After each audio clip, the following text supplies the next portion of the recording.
Pastor Ibiyeomie said we should not talk about him again. So let's talk about him. Fake Pastor Ibiyeomie, David Ibiyeomie.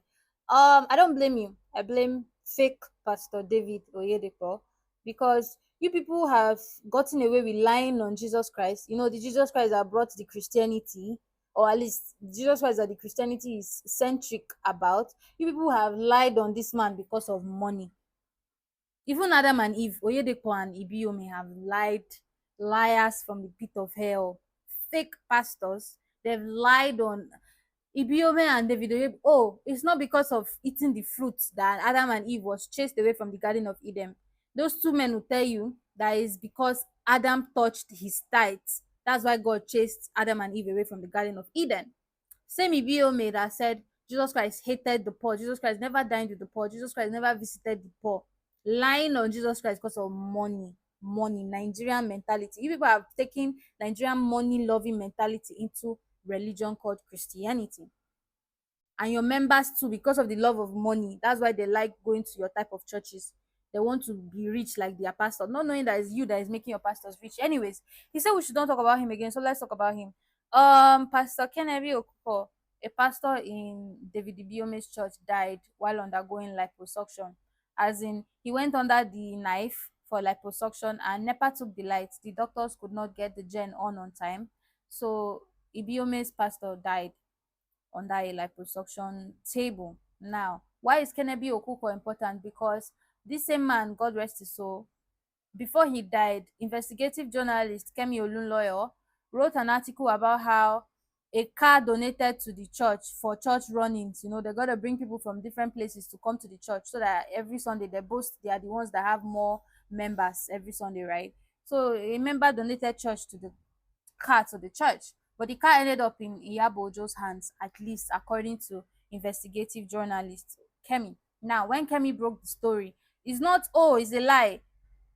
David Ibiyeomie did not give said actress a car meant for church. No, they arrested her. She spent 6 months, and this same Kennedy Okoho was the one that pioneered the whole. So these men have so many skeletons that Nigerians have forgotten about, that if we compress all of them together, even to the most dumbest and most gullible members, they should be able to know that, oh, more, it's like this man a fake pastor to show.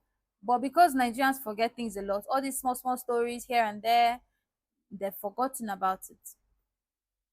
So Ibiyeomie, you cannot tell us that we cannot talk about you again, because if people like me decide to just keep quiet and just face whatever pays us, leave your gullible members because of the backlash we faced, right? If we decide to just keep quiet and go about our day, don't insult our intelligence by saying we cannot talk about you, you're going to arrest us. Arrest us, because why? You will arrest Taya. I'm not even saying the half of it. So you will arrest Taya. Because you want to still go on your altar saying things, lying on the gospel, lying on the whole essence of Christianity because of money. You want to still go on your altar and say your lies comfortably, but you don't want blogs to carry it to show the outside world what you're feeding your members, and gullible members sat there. No, not one of them has critical thinking to doubt anything you're saying. They still say, when he was saying, oh, if anyone picks his news again or talks about his church, he's going to pick them, pick with police, you know, he's going to pick them, he's going to arrest them. No one simple member say, oh, pastor, that's sounding like an oppressor. We already have enough oppressors in Nigeria. Pastors are now oppressors too, although we already knew they were oppressors, because Nigerian pastors imprison people more than politicians. I keep saying that. We already know you guys are oppressors that are imprisoning people at will. But for you to boast about it and say Jesus Christ said, the Bible said, turn your left cheek, but you will not turn your left cheek. So you want to pick and choose and boldly tell us the parts of the Bible that you pick and choose to act on. But the parts that talk about tithes, the parts that talk about taking money from widows, poor people, that you still take 50 naira from, and still take hundreds of millions from politicians. You people want to use the money part of the Bible for yourself, but the part that said on one side, you say no boldly. You say you don't do that. You say you don't do that, though. You don't used to forgive, oh. You will arrest. But the other part that talks about Bible, that's what you hammer on. So I blame people like your members that have given people that audacity, that power or at least whatever fake power, you know. Anyways, these men don't even believe in the Bible they are preaching to you. They don't believe in the heaven and hell concept. They tell you, you know, another life is waiting for you, that you have money and whatever, you be comfortable in another life. It's okay if you're not comfortable in this life, but them, they are so comfortable. They have more than one private jets. They have billions in infrastructure and properties, houses all over the world, not just Nigeria. They are already comfortable in this life. The Bible say, oh, don't chase wealth. It's hard for a rich man to enter than for a needle to. They preach that to you, but they are more rich than some politicians, because they are the ones that sponsor some politicians during election. That's why when the politician is elected, even when we come out and speak, even when there's fraudulent activities, even when there's sexual abuse, you cannot arrest them because they have these politicians in their pockets, because they already sponsored and gave money. So they are even now richer than the politicians people say are spoiling the country. So can you people see the scam behind it all? Oh, sorry, people did not see. That's why they are still pastors till today. But anyways, don't say we should not talk about you, because then people like me would actually have to talk about you, and it's not going to be good. It's not going to be good, because then I have to tell myself that I don't mind sleeping in prison if I really want to talk. Bye, guys.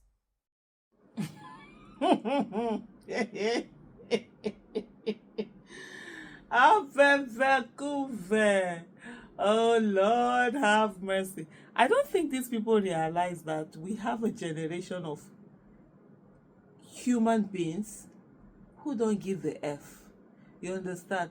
Those whose parents were oppressed and suppressed, and those their parents gave them wings to fly so that they would not be as oppressed as they are. And I've seen a lot of Pastor Ibiyeomie, right? The way he talks, he was the one that came one time and threatened he was going to kill anybody, whether they insulted Pastor Oyebode. I think that's the name, yeah? Pastor Oyebode, right? The one that wears all white. He's going to do this to him, he's going to do that to him. He thinks he's talking to the older generation that are shaking. When they see them, they are shaking. Really? That you have the right to tell people to shut up and not speak and not say anything because you're Alpha and Omega? Who are you? Who are you? We are all nothing. I don't even understand where this arrogance is coming from. Oh, you're going to do this to them, you're going to do that to them. Whatever any of you they do, una rich devil. Una rich devil. You're not rich. As you dey here, so nobody waka reach devil own. You understand? So what's the big deal? Just make una calm down. like she said, that the lady said, I don't even know what I'm saying again. I'm so sorry about that. Like the lady said, una go arrest Taya. Una go arrest Taya. You see this pseudo respect that we keep. We should all be ashamed of ourselves. I'm talking of the older generation, which I'm part of. We sit down, we don't do the right thing. We watch our country, everything, corruption, negative thing being the country being destroyed by our own contemporaries. And then the youth, the younger people, the generation that are angry that you're destroying their country for them, you are not coming to be talking in the nonsense for them again. They go bite somebody nose one day. But anyway, sure. I saw the statement. I said, they don't, in short, this one, I've seen a lot of the dragging. They've been after him, the message. I said, there's no need to even comment on that one. Not to just look and laugh. Very, very cool.